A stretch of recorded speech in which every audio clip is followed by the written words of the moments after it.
Sometimes a game comes along and it looks like the best thing since sliced onions, and sometimes you get a game that looks, well, you realize, a bit boring. It looks like boring got together with boring and had a baby boring, and then you put it on your shelf and you think maybe one day I'll play it, but then you realize that deep down inside you don't know why you bought this stupid thing in the first place. What a mistake I have made! First Class is not boring. It couldn't be further away from boring, but you can't blame me for thinking so. Look, I get that some people get really excited about trains. Actually, that's a lie. I don't get it at all. But there are some very interesting train facts in the world. The train from Harry Potter is an actual train. You can go very far with just trains. Trains can be fast, even faster than some humans. There are many trains in the world, and all of them are made in Corby, Northamptonshire. But I don't find trains very exciting at all, and this is precisely why you should be getting excited right now.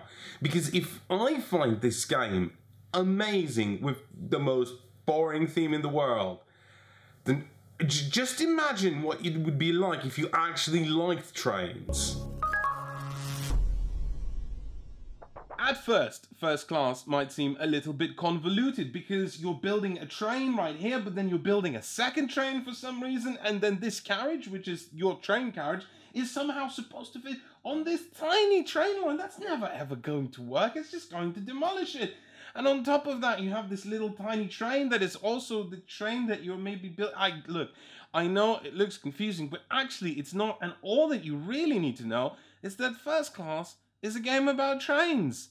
And trains make points. And ladies and gentlemen, you all know this. Points make prizes. It will be scoring points in First Class at the end of every other round, and there's a total of 6 rounds in the game. But the funny thing is that you won't be scoring very many points at the first and second scoring phase of the game. It's only the third one where you'll be scoring the majority of your points and speeding around this track. And that's because at the start and the middle of the game, you'll be cobbling up together a plan. Now, admittedly, it's not the world's most exciting plan, like maybe developing quantum teleportation with the stipulation of only using bananas. No, it's a plan to have a train that will score you more points. But the decisions that come at you speeding, like a speeding banana, are the delicious part of this railway souffle. At the start of each round, you'll deal out 18 cards onto the table and then look at those cards and go, ooh, there's so many sexy train things that I could do. I could move my train, I could move my man. I only say man because there's a big sexy hunk of man on the cover and I just kind of associated with it. You could take a contract card as well and then you won't get to do it immediately but fulfill it later, and I can't pick up the contract. But right now an overlay is showing you what it looks like. You could get a coin. You could do so many things. Just so simple, so satisfying. It's your turn. What are you going to do? Take a card, do what it says. That's it. I'll be honest with you. If you watch this video and you decide to buy this game and then you'll invite your friends over and they'll say, look, I know it doesn't look so exciting, but it's going to be exciting because Efka promised that it's exciting. And you all know how strong Daddy Efka's promises are. And then your friends will, you know, go, okay, what do I do next? Well, you pick a card and they'll pick a card and they'll say, well, what happens now? Well, you move your train. And what happens next? Well, nothing. You pick the card and now you just move the train and now your turn's done. That's it. But then something magical happens. Bit by bit, you'll be adding new cars to your train and moving the conductor onto them and getting new railway tracks and moving your train onto those tracks and adding coins on your player board and getting contracts and flipping cars over to upgrade them to higher points values. The beauty of First Class is that very little happens when you actually take this card, but it all comes towards that crescendo of a plan that you're building. Every card you add to your train line will trigger special abilities that are listed on it as long as your train reaches the pocket watch stop. And the thing is, they don't do anything immediately. They just do things during the scoring phase at the ends of round 2, 4, and 6. But to show you the full impact of just how amazing that chain is, I'm going to just have to go off script completely and delve into the game and show you an example, because there is no other way to express the wonderful joy that this game gives you when that happens. So, without further ado, end of round 4, scoring phase. First of all, we're going to get 2 coins and we're going to add them to our tableau. Those coins will enable different abilities that we can use immediately, such as spending these 2 coins to move this train further along, getting 3 points, and activating an extra ability that it adds. That ability moves our train an extra 2 spaces and scores us an extra 6 points and adds another 0 to our train line. As soon as we add the 5th 0 to the train line, we get to add a special train carriage, and that special train carriage will immediately trigger an ability, converting 2 carriages from 0s to 1s, but things are far from over. Now, additionally, this is going to score another ability which is going to move our conductors forward, but we don't want to do that yet because we can delay it, because there's a doubler on here that we picked up earlier and we can double that ability, but we don't want to move them because there's nowhere to move them yet, so just wait on that. We're going to actually spend another coin and move our train even a little bit further on this scoring ability, which moves our train twice more because there's another train moving ability here, which adds another 0, which adds another special carriage, which gives us another 2 coins, which we can also later spend to move things along. And now this upgrades another 0 into a 1. This upgrades another 1 into a 2, which we don't even have yet, and we are far from over. And now, because we have 4-2-1, we had special contracts that we picked up earlier, which gives us 2 free upgrades of any kind that we like and even more points, so we can upgrade this 4 into a whopping 12, and now we have 12 points out of nowhere. And then, oh, let's not forget, we could move our conductors twice. Let's do that now. Let's spend more coins to move our conductors more. We're going to move them here. That triggers another contract card when we move our conductors onto these special carriages. We get 2 more special upgrades of any kind, so we're going to upgrade this card into a 4, and then this 4 into a 7, and just keeps going and going and going. I think I've missed something, but you get the point.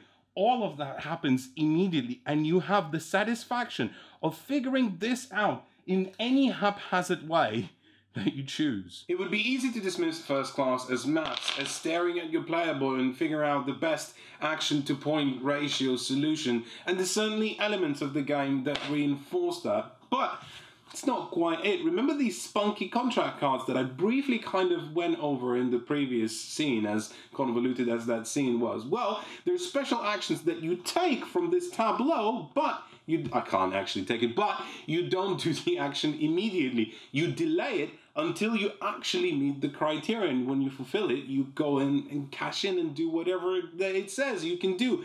And imagine how satisfying it feels to reach that point and not only do the ability that's on there that you've been saving up for, but also have that ability slot into that perfect cog of a plan that you've been building and just chain further onwards.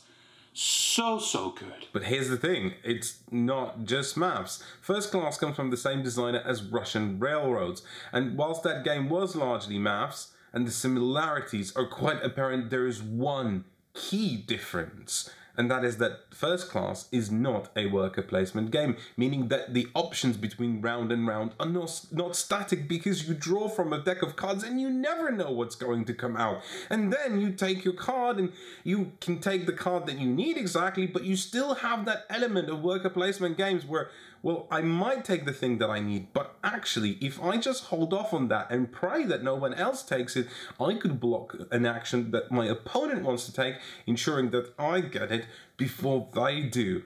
So there is a lot of dynamic elements happening in First Class, but you still take a card and then you get to figure out what your plan is whilst the other players take their turn, and then before you know it, your turn will come again.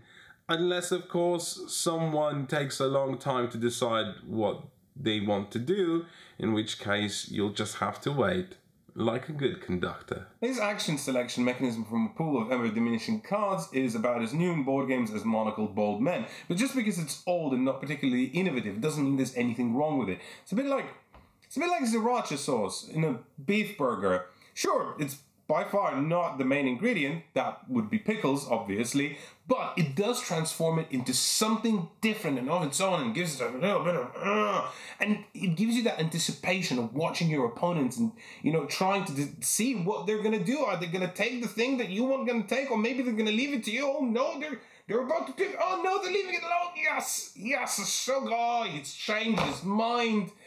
Kill him now. I am telling you people, things are good, and if you right now put on your pants with your wallet and go and get yourself a copy of First Class, I would not fault you. And whilst there is no way this game is leaving my collection anytime soon, I actually wouldn't recommend buying a copy. Look, this puzzle of building your own chain of train combos and then snatching cards from your opponents is really exciting, but there's a few things that make this game a game you should pretty much jump at any opportunity to play, as long as it's someone else's copy. You see, I don't think this game carries itself very well after the first couple of plays. But Efka, I hear you ask, aren't there like 5 different modules in the game, and each time you play, you only play with 2 of them, making for a potential of 10 combinations, 10 different games you could play with out of this First Class 1 game? And I would say, yes, you're right. But the problem with that notion is that one of the modules is shite, leaving only 6 potential combinations. And it's a shame because it's the coolest one, it's the murder mystery on the Orient Express. But the mystery is really flipping a token and seeing what's underneath that token, and then it's random, you could get anything. And in this sort of dryish Euro game that's kind of about mathing it all out, it doesn't really fit. The only real mystery here is, what were the designers thinking? Okay, there's still 6 combinations, and you could say 6 combinations, 6 different ways to play the game is a lot, but turns out in First Class, it's not. It's kind of like eating that beef burger, but with a different sriracha sauce every time.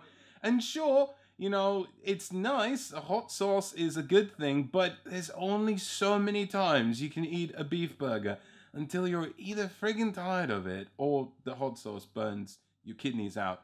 Now, the same problem was persistent with Russian Railroads. It's just that after a couple of plays, you felt like you explored the game, whether you got good at it or not. It doesn't really matter. But what breathed life into Russian Railroads was the multiple expansions that came out for it later. And I hear that it added a lot more diversity to the game. So if you see an announcement for an expansion for First Class, that is the perfect time to snag this game. But. Just like Columbo climbing out of a train carriage to deliver a little bit of bad news, there's just one more thing. As cool as it is, climaxing with train combos, the sad news is that once you're done, nobody really cares. In an episode of Board Games Imitating Life, as much as you spent time and struggled to make this creation of your own, so has everyone else. And, you know, they were just invested in it as you were, and your only contribution to their plans was interference. So when you're done, when your creation and fruition comes to completion, then you can't really show it off because A, it's too convoluted to begin with, and B, everyone else feels the same way. They kind of want to show it off, but they don't want to hear about your thing, which is a very, very weird situation in board games where you've done and nobody talks about what happened. It's strange, but there it is. And that's it. Now, leave me alone, because I have a very important phone call to make. So just okay, if you're gonna stay, then can you please at least cover your ears, because this is private. Hi, Mum. Hi. Yeah, listen, I scored 170 points in First Class. Yeah, I know. Yeah. No. I'm still single. If you enjoyed this train science instructional video, there's many more videos to come. You can subscribe to our channel and find all of them there. We do videos every Thursday, but next Thursday we're not going to have a video because we're off to Indianapolis. But as soon as we get back, we'll bring back lots of cool new games to tell you about, and also a Gen Con coverage video. And if you saw the last one, well, you just know, you know it's gonna be good, right? Doodles!